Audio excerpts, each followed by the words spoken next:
Welcome to today's heartfelt story. No one ever loved me, whispered the ranch girl. The cowboy showed her he did.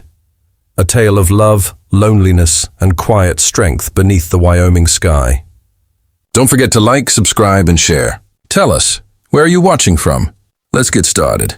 The wind moved like a living thing across the open plains of Wyoming, a restless whisper carrying the scent of sagebrush and dust. The Carter Ranch stood in the middle of that vast silence, a scatter of wooden fences, a weathered barn, and a white farmhouse that had seen better days. Emily Carter had been born there, raised among horses and cattle, sunlight and solitude. Now 24, she managed what was left of the family ranch alone, her hands calloused, her heart quieter than the dawn. The land was her home, her burden, and the only constant in a world that had taken too much too soon. Every morning began before the first glimmer of sunlight broke the horizon. Emily saddled her horse, Dusty, whose grey coat had faded with the years, but whose loyalty never wavered. Together they rode the perimeter of the property, checking the fences, counting the cattle, listening to the rhythm of hooves on dry earth. The work was hard and unending, but Emily never complained. It was all she knew, and in the silence of the plains, she found a strange kind of peace. A peace that came with loneliness. Sometimes, when she stopped by the northern ridge, where the view stretched endlessly toward the mountains, she would let herself feel the ache she kept buried. The land seemed endless, but so did her isolation.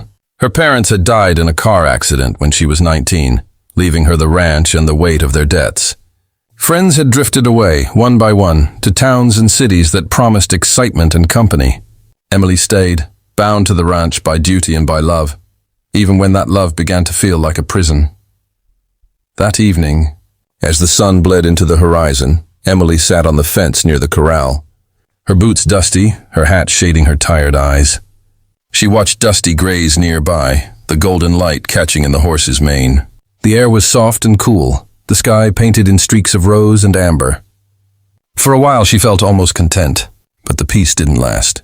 Somewhere in that stillness, the loneliness crept back, wrapping around her heart like a slow, cold wind. She exhaled, her voice barely a whisper. "No one ever loved me," she said, more to herself than to anyone who might hear. She didn't know that someone had. Behind her, at a respectful distance, a man paused by the gate, his hands resting on the worn wood. Jack Thompson had arrived just a week ago, answering her notice for a ranch hand. He was tall and broad-shouldered, with quiet blue eyes and the kind of calm that came from years on the trail. Emily hadn't asked many questions when she hired him. She needed help more than conversation. But in the days since, she had noticed the way he worked, steady, careful, respectful. He spoke little, but when he did, his voice carried warmth, a low rumble like thunder in the distance. Jack heard the words she whispered to the sunset, and felt something inside him shift. There was a tiredness in her voice that he recognized, the kind that came from carrying too much alone. He wanted to speak, to tell her she was wrong, that someone could love her, that maybe someone already did. But Jack was a man who'd learned to keep his heart guarded. He'd lost his father just months before, sold their small Texas ranch to pay debts, and ridden north looking for a fresh start. Words had never been his strength. Work was how he spoke, through his hands, his actions, his quiet reliability. The next morning, Emily found Jack already out by the barn before sunrise, mending a broken fence post. She watched him for a moment from the porch, the early light catching in his sandy hair, his movements sure and unhurried. He looked up briefly, nodded a good morning, then returned to work. There was something comforting about him, a steadiness she didn't realize she'd been craving. She poured him coffee later, their hands brushing briefly as he took the cup, and for the first time in months, she felt her pulse quicken. She told herself it was nothing, just loneliness, nothing more. But loneliness had a way of turning small moments into lifelines. Over the next days, Emily found herself glancing toward Jack more often than she meant to. When he rode out to move cattle, she caught herself watching the way he handled the reins, confident, patient, never harsh. When they worked side by side in silence, she felt a strange comfort in his presence, as if the air itself was less heavy when he was near. She wondered what his story was, where he'd come from, and what kind of heartbreak had brought that shadow to his eyes. One evening, a storm rolled in across the plains. Emily and Jack worked together to secure the barn doors and lead the horses inside. Thunder rumbled low, and rain began to fall in thick sheets, drumming against the roof. When the worst of it passed, they stood together at the doorway, watching the lightning fade into the distance. Emily caught her breath, realizing how close they stood, so close she could feel the heat of him beside her. For a moment, the silence between them felt charged, alive. She looked away quickly, her heart fluttering like a startled bird. After the storm, the land smelled of rain and renewal. The next morning, sunlight broke through the clouds, glinting off wet grass. Emily rode out alone to check the pastures, but her thoughts kept drifting back to Jack. His quiet strength unsettled her, not because she distrusted it, but because it made her want to trust again. She wasn't used to needing anyone, yet when she returned and found him repairing the fence with his sleeves rolled up and that calm, steady expression on his face, she realized she didn't mind the thought of needing him just a little. That night, sitting by the window of her room, Emily looked out across the moonlit fields. The land stretched endlessly, silver under the stars. She thought about her parents, about all the years she had spent trying to prove she was strong enough to stand alone. Maybe strength wasn't just about being alone. Maybe it was about letting someone stand beside you. Down below, in the dim light of the barn, she saw Jack moving quietly, checking the horses one last time before turning in. Something softened in her then, something fragile and unspoken. For the first time in years, she didn't feel completely alone. She turned from the window, her heart uncertain but awake, and whispered again, almost to the night itself. Maybe. Someone could. Outside, the wind carried her words into the darkness, where they mingled with the soft rhythm of the plains. And perhaps, just perhaps, with the heartbeat of a cowboy who had already begun to love her. Days slipped by quietly on the Carter Ranch, each one folding into the next like pages of a well-worn book. Jack settled into the rhythm of the place. Early mornings, hard work, long silences filled with the hum of the plains. He spoke little, but his presence was steady as the sunrise. Emily noticed the small things he did, how he checked the horses before breakfast, how he mended every broken hinge or cracked post without being asked. She tried not to look for him, tried not to care, but she found herself doing both. The ranch no longer felt entirely hers. It felt shared, though no one had said a word about it. As summer deepened, the days grew hotter and the work heavier. The cattle grazed farther out, the fences demanded constant repair, and the heat shimmered off the fields like a mirage. One afternoon, Emily found Jack in the pasture, shirt damp with sweat, working to fix a section of wire that had come loose. The sunlight caught in his hair, and for a fleeting second, she forgot herself. He glanced up, caught her watching, and smiled. A small, shy curve of his lips that reached his eyes. She looked away quickly, pretending to inspect the saddle on her horse, but her cheeks burned beneath her hat. That night, she couldn't sleep. The air was still, thick with the scent of dust and wildflowers. Through the open window, she heard the faint creak of the barn door and knew Jack was still awake, tending to something that could have waited until morning.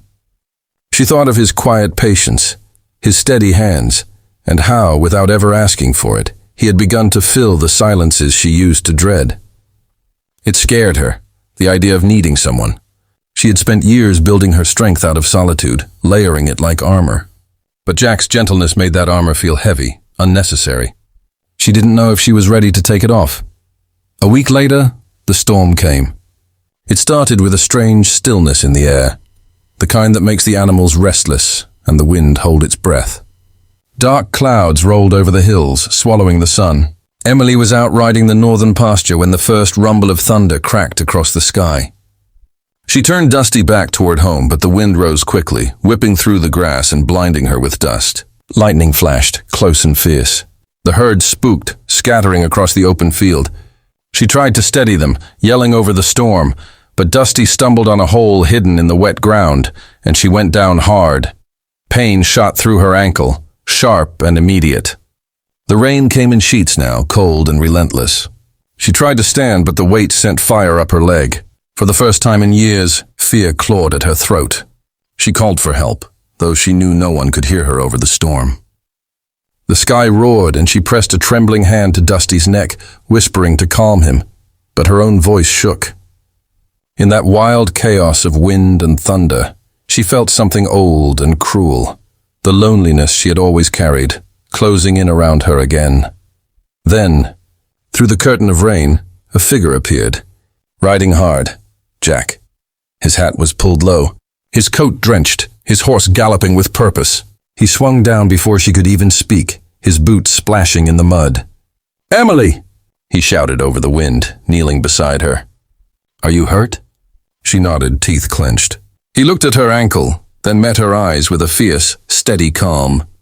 "Hold on," he said simply. He lifted her gently into his arms, cradling her against his chest as if she weighed nothing, and carried her back through the storm.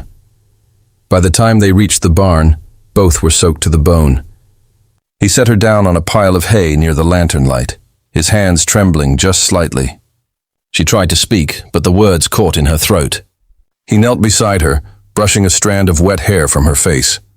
"You could have been hurt worse," he murmured. She gave a bitter laugh. "I've been worse," she said softly, staring at the ground. "No one's ever cared before." Her voice broke at the edges.